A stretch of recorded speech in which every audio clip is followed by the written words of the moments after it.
What is going on, everyone? The NFL draft is next week. Didn't I tell you it was going to come sooner rather than later?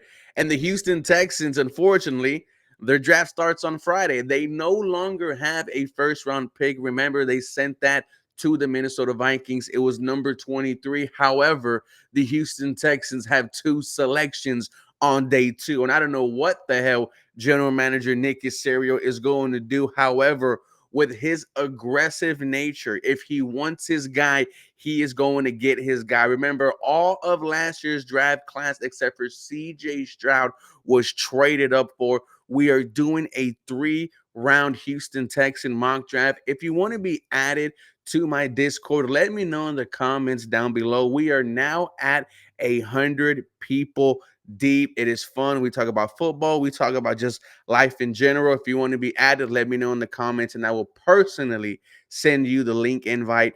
And this is the 713 Houston Sportcast, where we drop daily Houston Texans content. So follow me on Twitter, Instagram, and TikTok. Now let's see who is available at 42 for the Houston Texans. And man, look at the wide receivers on the board.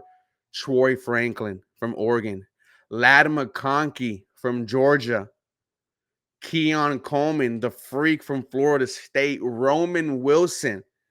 Ladies and gentlemen, this is the beauty of having two selections in the second round. And I think the Texans can get a wide receiver, even though they just traded for Stephon Diggs. Remember, we only have him for 1 year. We also have a Nico Collins extension to worry about at the end of the year.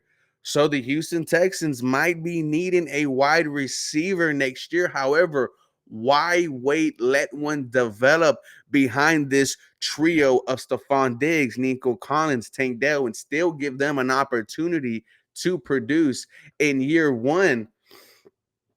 I like Ladd McConkey, wide receiver from Georgia, and I think he fits the exact type of wide receiver the Houston Texans need, which is a slot guy. Let's look at his first look. A three-star recruit with plenty of athletic versatility. McConkey played quarterback, running back, defensive back, punter, and return specialist in high school. From his Georgia tape, McConkey is a highly nuanced receiver who has the athletic ability and football intelligence to be a difference maker in the slot at the NFL level. His footwork and release variation give him the advantage against press coverage in the slot or in the outside. He is also has good enough long speed to remain a threat vertically. He's on the smaller side, but that does not curb his willingness to be an impactful blocker. Let's go to his pros and cons. NFL level quickness and acceleration out of his stance and breaks.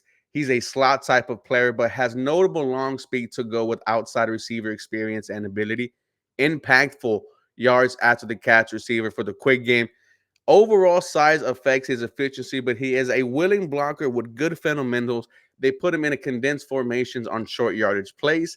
His cons: release has some fake steps, but he is so quick and fast that it doesn't hurt his ability to be effective off the line, and limited catch radius for jump balls. You do not want to be throwing a jump ball to Ladd McConkey. He had 30 receptions for 483 yards and 2 touchdowns. His stats last year in 22, his best season at Georgia, 58 receptions for 762 yards and 7 touchdowns.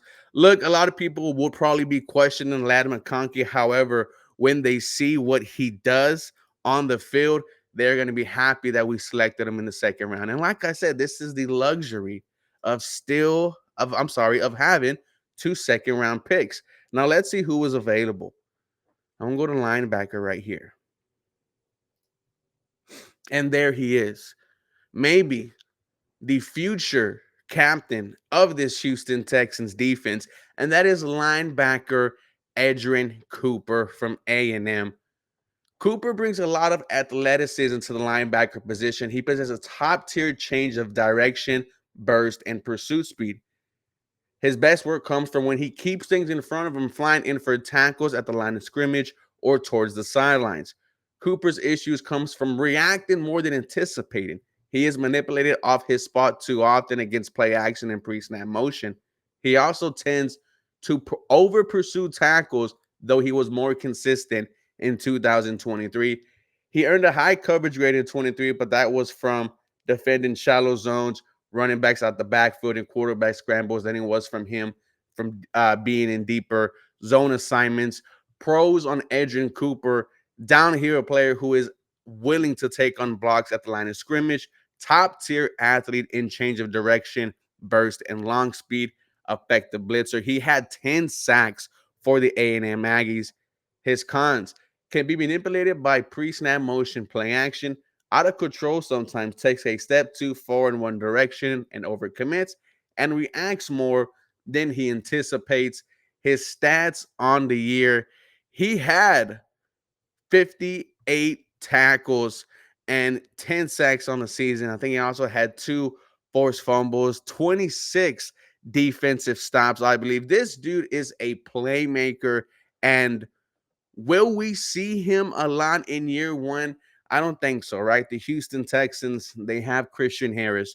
They have Aziz Al-Shaair, who they just signed to a 3-year deal. However, the tools that Edgerrin Cooper has, he's just a freaking nature. And to be honest with you, I think he is the best linebacker on the board, the best linebacker in this draft.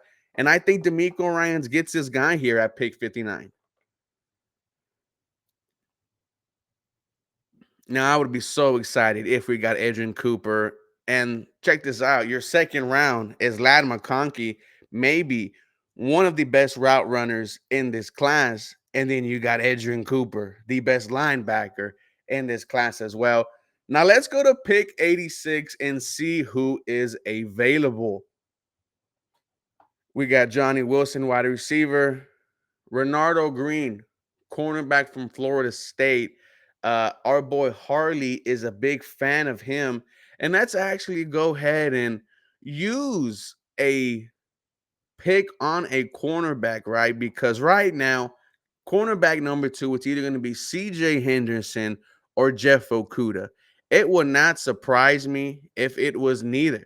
But Renardo Green, they don't have a first look, a pros and cons, but he stands at 6 foot, 186 pounds. When you talk about the second cornerback spot for the Houston Texans, it is up in the air. I just mentioned CJ Henderson. I just mentioned Jeff Okuda. Both of those guys are busts. If we're going to keep it real, we're going to keep it real. And I think if you add a rookie cornerback, you could potentially see him play. And here's the thing also, Derek Stingley, as much as I love him, and he is talented when healthy, he's a elite cornerback. But that's the thing. When healthy, Derek Stingley has yet to play a full season. So could Renardo Green see some significant time in year one in case some of these cornerbacks get injured? It would not surprise me whatsoever.